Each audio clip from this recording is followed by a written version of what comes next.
Hey, my friends, here I am a little bit late. I apologize. I'm just getting off the call. I'm actually just saving their recording. I'll be with you in a minute. This is Chat with Matt. You're in the right place. If you're coming on, write someone's name and the date today. It's the September still. Just. Okay, great. Before I lose someone's recording, that would not be great. That would not be great. So let me find my way to the wake up computer.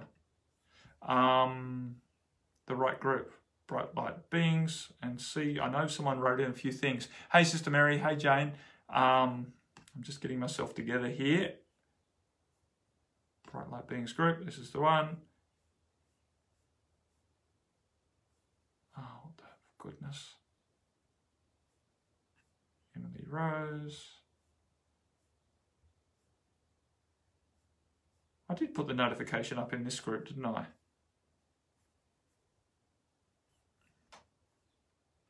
Do a refresh on that. Hey, what's going on for you guys? How are you going? We've got the full moon in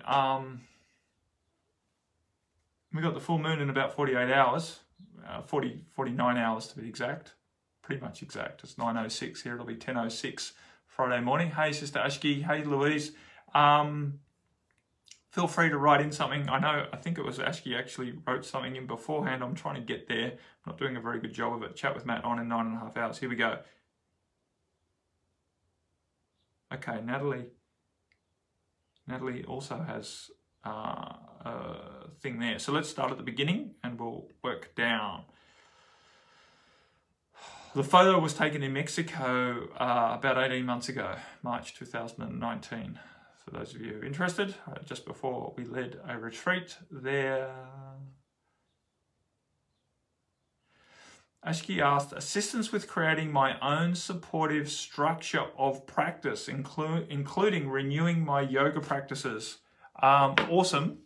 So yes, how do we assist ourselves? I was just talking to a client right then about, we were talking about actually journaling a page of what my perfect day would look like, not to hold ourselves to account, but just to really set a structure around how your day could look, right? If you were doing, sorry, I just got to make my drink because I'm running out of steam this morning. One call down, I've got another call straight on the back of this as well, so I've got to keep myself on the thing. So yeah, hey Sister Jenny. So talking to him about, writing down and actually plotting out what a perfect day would look like and all the different opportunities. And then I suggested maybe not just writing about a perfect day, but also writing about a pragmatic and practical day as well, or what would be good enough. Because the point is not to write a perfect day and then have every day not quite meet the expectations, but just to simply write down and commit to paper what you would like to be doing in a day, starting your day with meditation before you get on your phone or your computer, before you, he was talking about, getting into work and all the rest of it. And then allowing that to carry on, and where he could put in his educational pieces and all the rest of it, how that could look in an ideal world if we had enough, you could use the word discipline to carry that through, but really it's just a dedication and a devotion to yourself that you prioritize what really serves you, right? Because ultimately, Ashki and everyone else, that's what it comes down to, right? When we're wanting to create and maintain, which is more importantly, because it's all very easy to create, on a bit of paper, the perfect day and create the intention to do your own practices, but how do we maintain that? How do we actually step into moving through that in a realistic way in our real world where shit comes up? And obviously from day to day there's always something standing in the way. I'll get to it, Mary. I'll just work through what I'm talking with now and then I'll go back and read what you wrote, so that you can dance with life, because the idea is that the perfect day is never going to unfold in the perfect way from the logical mental perspective. Ashki, I've been starting my days with a meditation since last Thursday. Well, awesome. So one of the ways, oh my goodness. There's a lot of comments coming in. So one of the most important things to work in an empowered way to maintaining these intentions is to, one, be patient, and two, be very appreciative of what we do manage, and to celebrate our small victories. So the fact that you've meditated 5 days or whatever, or 6 days in a row, is fantastic, and that's to be celebrated. And it's important to trust that if you skip a day, it's not the end of the world, right? If a day falls away, it's not that you've broken your winning streak and somehow you're a less than. It's just, well, that happened, and now let's just get back on the horse, right? Let's, make sure we don't allow it to slip, because the problem is, once you miss one day, okay. If you miss 3 days in a row, that's almost like starting again in terms of having to rebuild the habit of maintaining it. I know, because I fall off the wagon regularly myself. Which is not always an outright failing that I was just lazy. It's quite often life gets in the way. We have other things that are, at the time, seem to be a higher priority. Sometimes we're traveling, sometimes we've, got people staying with. There's all sorts of things that get in the way. And the point is to be able to dance with that effectively, to not be hard on ourselves, because that harshness and the structures are falling away. We can see the structures falling away in the external world. The structures are falling away for us too internally. So we, trying to do things the old way of maintaining discipline in a structured way that, I do this every morning at 7 a.m. or 6 a.m. or whatever friggin' time it is not going to hold up in today's energies. Today's energies is much more loving, much more collaborative, much more fluid, in a feminine sort of fluid way. And so I've got itchy hand, itchy left palm. That's good, right? That's about receiving. Maybe I'm about to get money. The point being that how do we do it without trying to maintain some sort of thing on the sheet, like a roster? Like, we can't do that anymore. It doesn't really resonate with our soul. But we don't need to let go of that principle altogether. We can have guidelines that we know serves us, and we can set habits that we also know serves us. But we have to let go of the idea that if we don't do it a day or a certain number of days, that somehow we failed. It's not about having to put a tick, or those rosters you had as a kid, and I think parents still do it, where you get to put a sticker chart, right? You get to put a sticker every day that you manage to do the quote unquote right thing, as your parents are trying to train you into being a compliant human. Right? We get to put a sticker on the thing, and that makes us feel good because we get a little reward. Works great for 3, 4, 5-year-olds. But it's not going to work for you, for us as divine beings who are starting to step into our light as beings on the planet. We don't, maintaining that sort of structured way of doing the world and rewarding ourselves and feeling good about ourselves that we're achieving and doing the right things. What's important is that we can flow with our practices so that they really nurture and support us in moving forward.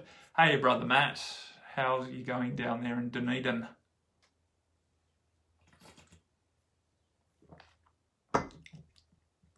So it's a balance, Ashki. It's a balance.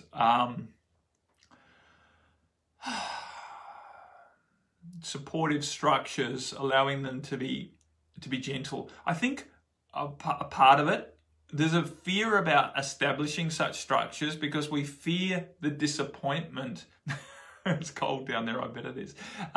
We feel the disappointment of not maintaining them. We almost fear the disappointment of failing if we set up a routine, if we set an intention that we're going to do yoga 3 times a week or whatever it might be for you, Ashki, and then it doesn't happen. Somehow we feel a bit less than about ourselves. So in a way of protecting ourselves is to keep procrastinating so that we never actually take the risk, perceived risk, in actually setting up and doing something that serves us. So ultimately, why don't you just do your yoga when you feel like doing it? Now, then you fear that, well, I'll never feel like doing it because I'm a lazy so-and-so. You're not really, right? You're not really a lazy so-and-so. It is true that resistance always seems to get in the way of us doing things that serves us, and it's much easier to waste our time away doing other things that seem somehow easier at the time, but don't bring nearly as much benefit. So at the end of the day, it's easier to laugh when things are true, isn't it? At the end of the day, it's just going to serve you to prioritize your own self-care and to be willing to take action when you get the intuitive hit that it'd be a great time to do some yoga. Yeah, I also schedule, and I love my schedule because I keep it quite fluid.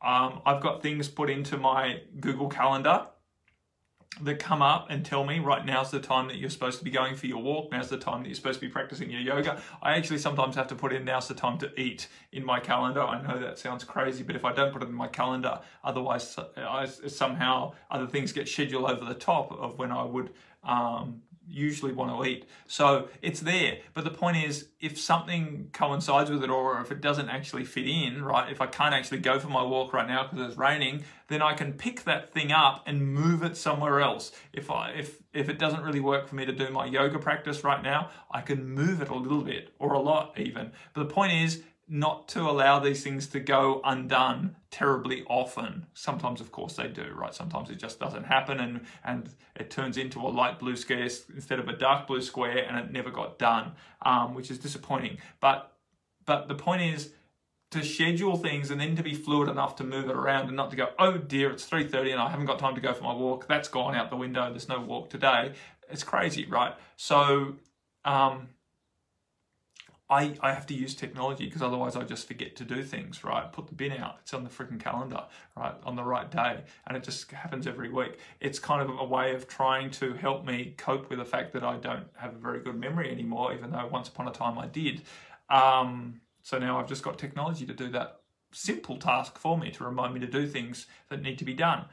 So that's one way, is to actually schedule it on a digital calendar that you can move things if it doesn't quite work that day.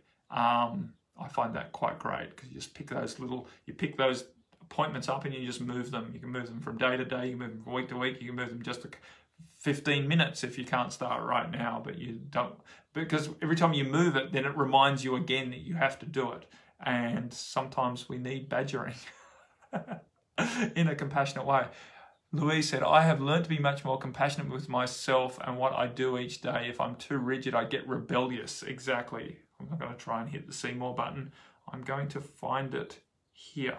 I get rebellious with myself. A thing from being seriously restricted as a child at school. Exactly. Exactly. I agree, Sister Louise. It doesn't help to be too rigid. So, but it also helps us to have practices in place. It's just a matter of how we dance with those in a less rigid way, how we create habits that are a little bit more malleable and not so rigid, right? It has to be 7 o'clock that I do my meditation, otherwise I'm a failure and I've let myself down, right? It doesn't help. It doesn't help to beat ourselves up either when we quote unquote, fall off the wagon. Right, I'm going to click on here so I can go back to the comments that came through. Oh, hello. Feel free to write in something. Let's put that down here. Now I can scroll back and I'm just going to try and pick up the ones from Mary that I missed from earlier. Matt, can our felt feelings that seem deeper and more profound during the dream and not so obvious during waking state mean more and need to be inquired about? She wrote in again. I was talking about feelings during sleep time in dreams compared to feeling them while awake. I don't believe are more profound. I don't think they're more profound. What I would say to that, Mary, is during our sleep state, we have good access to our subconscious, right? Sleep state is a great time where our subconscious mind gets to basically project its feelings into a state that our conscious mind then puts pictures to. So we have this dream, that is basically the subconscious mind relieving itself of fragments of energy that it's picked up in past experiences, things that it's observed, things that it's felt, that it wasn't able to process at the time. Consciously, we couldn't process it at the time. It was disturbing, it was too much, so it gets stored. Or perhaps we were busy and we didn't have time to process it, so it gets stored in the subconscious mind. If our subconscious mind gets too full of stuff, it creates stress. We start to worry that we've got too much unfinished business in our files. It's kind of like when your desk fills up with paperwork, right? Then you start feeling stressed because you've got so much to do. It's the same for us energetically. When our subconscious mind is too full, then we build up levels of stress that we're not coping with the world. And so dream state is an awesome opportunity for our subconscious mind to go through the process of presenting things. I don't think those feelings are necessarily more profound. And I don't think we need to inquire a lot about it at all. Yeah, if something is coming up over and over and over again, there is probably something there that you could consciously bring some light to, you know, but again, it's for me, it's more about the practice of becoming accepting and allowing for whatever it is, right? Rather than trying to figure it out and to fix it. There's nothing wrong, right? These feelings that arise in your dream state is not something that you're failing at. It's not that you shouldn't be feeling anything. It's not that if you're having dark feelings and dark images come to you in your dream state that there's something wrong that needs fixing. It's just that you've had experiences in the past that have left this influence in this residue in your energetic field, and now you are processing it in your sleep so that you can be free of it, right? What you are feeling is what you are releasing. It's the same. It's very much the same in dream state. So don't freak out, first and foremost. Don't make it too important, secondly. And thirdly, relax into acceptance so that these things can flow on. The more that you understand that it is just fragments of energy left over from a past that is now coming up in your subconscious mind, the more that you can just effectively relax and not feel that this is coming as some sort of premonition that you need to act on. You can usually tell a dream that is of a premonition or a vision as opposed to just your subconscious mind processing shit. It kind of feels different. I know the subconscious experiences, especially when they're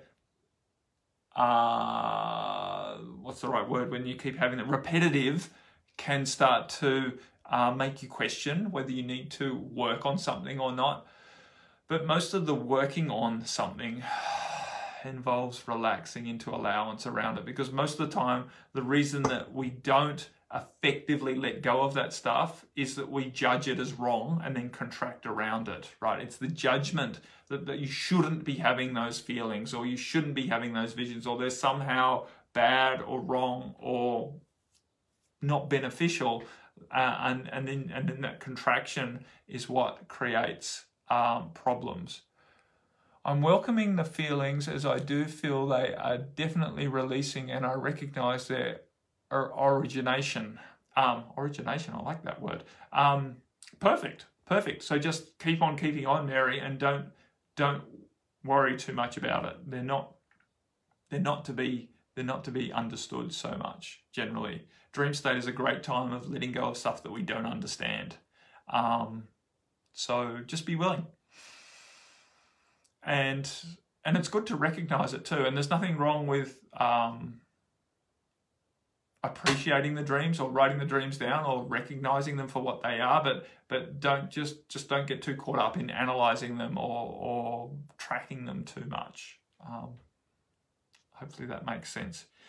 I'm just gonna see, did I miss anything else? Awesome, Louise. I think that you're talking about calendaring and scheduling and moving things around. Awesome. Righto, who's next? I'm up to date.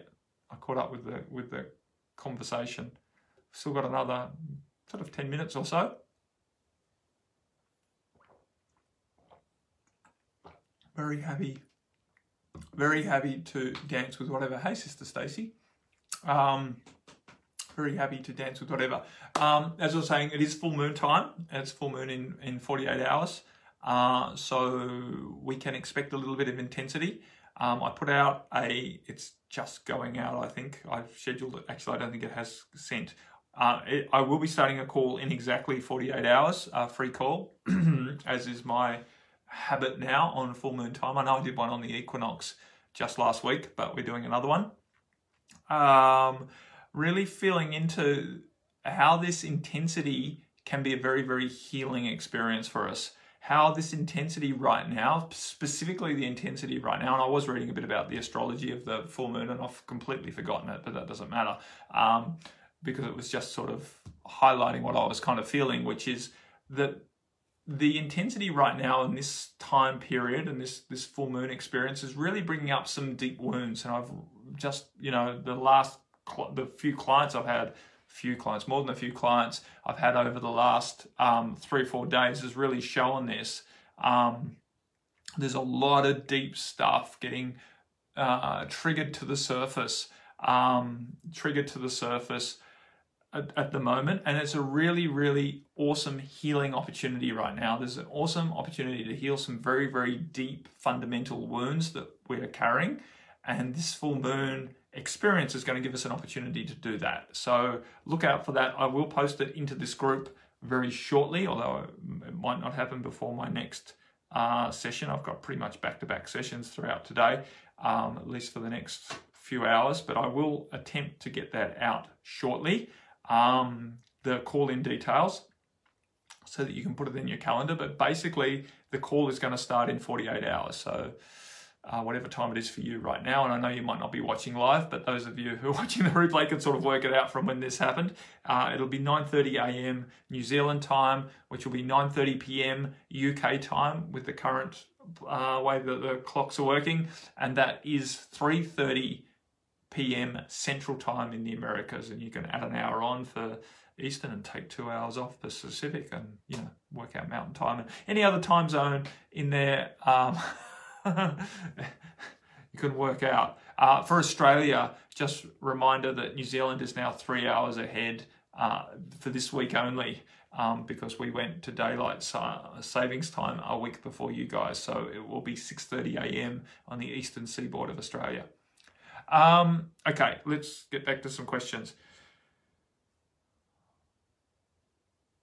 How are you coping with the situation in New Zealand? I'm coping fine. What situation? There's no real situation in New Zealand other than the fact that we're coming up to elections, and there's all of the election BS going on and various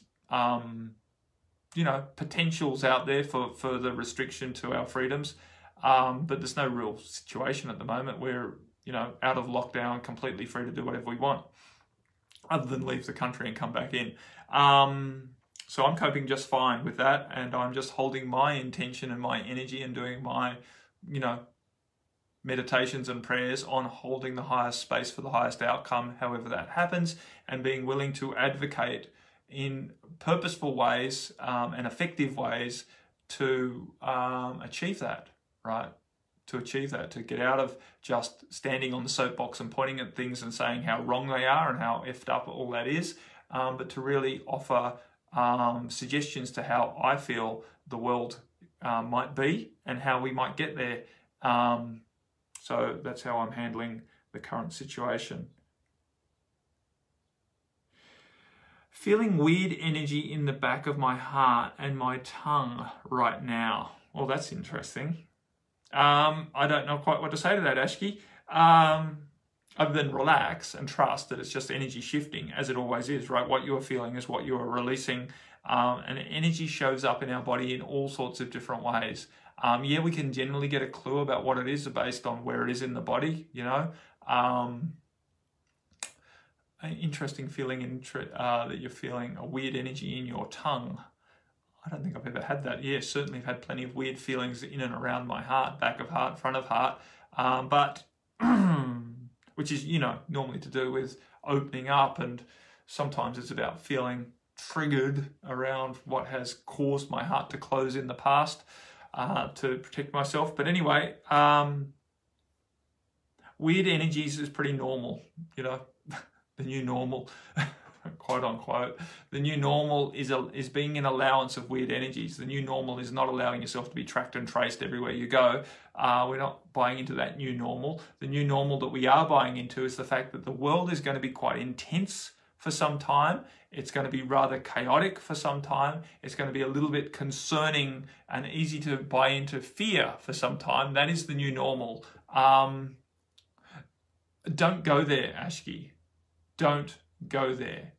So as soon as you wonder if something's an attack, you basically open the door to being attacked. Truly, the more, because what are you going to do about it if it is? Basically, whatever you feel at any time, just allow yourself to trust that you are strong. Nothing can overly affect you. Yeah, things can attack you. Things attack me all the time. But the point is, I never worry about attack because I choose to be strong enough. Let me turn that down. The stronger that we are, the less we have to worry about attack. The point is, in wondering, I'm awesome, Stace. I'm happy that you enjoyed the equinox transmission. There's going to be another one in 2 days on that thing. But anyway, with attacks, identifying whether you're being attacked at any particular moment doesn't actually help. Because then when you think, oh, I am being attacked, then what do you do next, right? It doesn't actually help.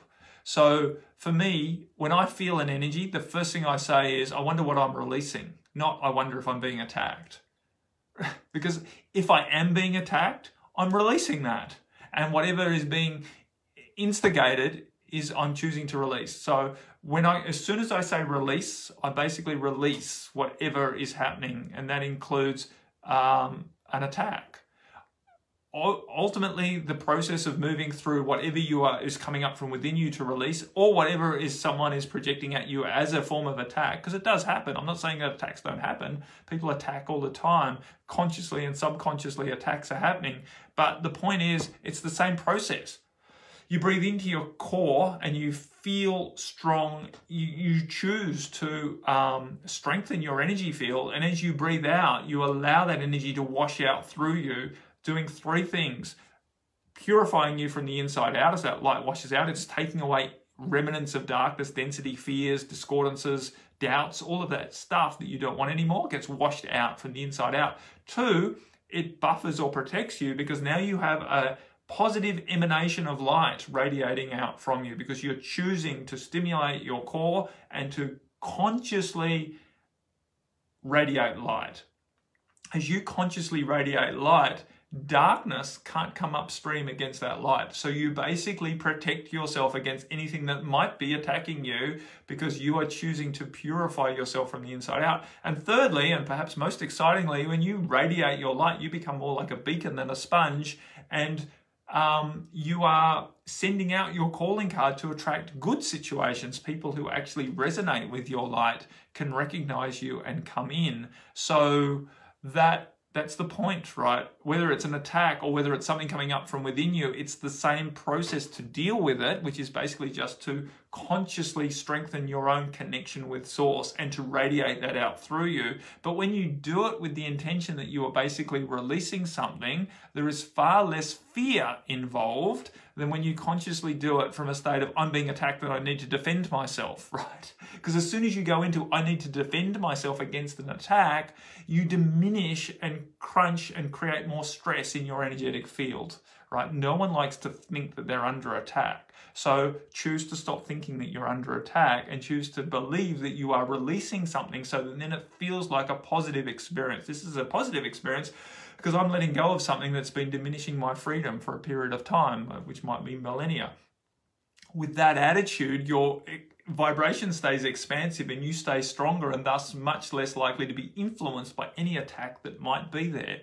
So kind of like, you know, ignorance is bliss, or what we don't know about won't hurt us, kind of has sense in this instance.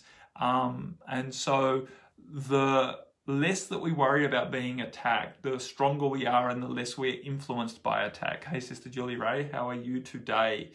So that's a really important piece, my friends, and I probably should make a little thing about it.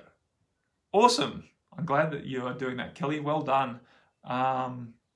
Great that you are choosing to write a blog post first and foremost, and great that I just hopefully helped reinforce whatever you were writing about so that you can do it effectively. Sister Eve, she's just flowing through so quick. I dreamt I was an adult. I was at adult school.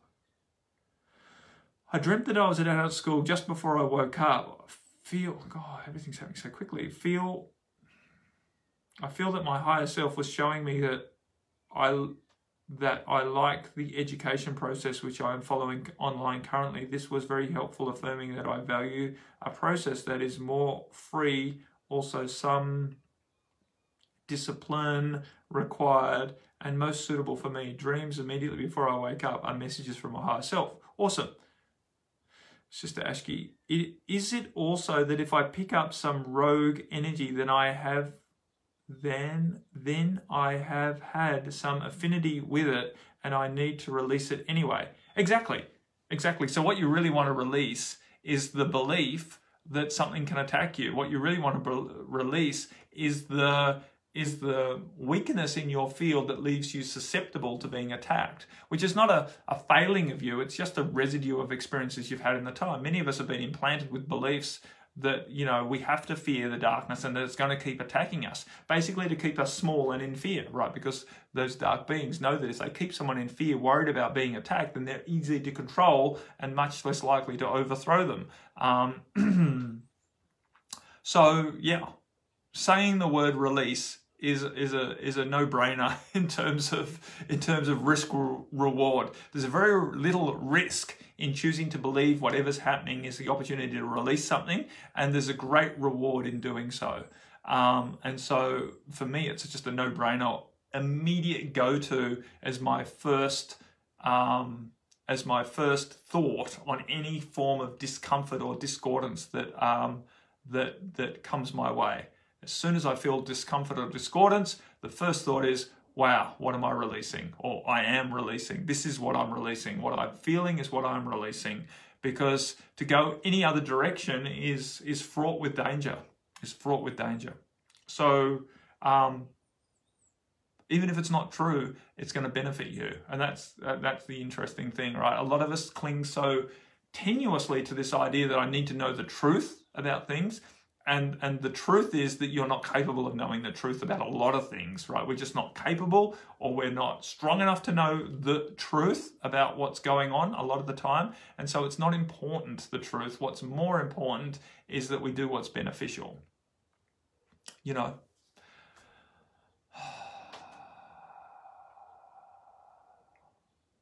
I got a message to surrender to universe. God, saw a picture of the house in mind. We were asked to move. Landlady needs house for family. I'm packing, allowing for a way to get funds with joy and ease. I feel no stress. I'm trusting. Thanks for your reminders. Awesome, Stacey. We hold supportive space as you move forward and do receive so that you can receive that perfect house for you and yours. Okay, my friends, we have come to the end of Chat with Matt. I've got another session in a few minutes and need to take care of hydration in both directions. So much love to you all. I will speak to you again next week here on Chat with Matt. I will speak to you potentially in 48 hours time, 2 days time. We will be here, not here online in video, but on instant teleseminars with a full moon transmission at the exact time of the full moon. The full moon happens at 10:05 my time, and I'm starting the call at 9:30. So we're going to start the call 35 minutes before the full moon is exact, which will mean we'll be right in the middle of the light language as the full moon is at its intensity. It is only a micro full moon, not that that's a huge difference, but it's a smaller full moon than normal. We have the maximum happening at the new moon, right? So we're having a super new moon, both 2 weeks ago and in 2 weeks' time. It will be a super new moon. So we're having a micro full moon. But nonetheless, I believe there's a great opportunity in this full moon to release a bunch of contraction we have around intensity. so that we can allow the intensity of these situations, and I don't believe intensity is going away anytime soon. I think, if anything, the world is going to get more and more intense for quite some time being a few years.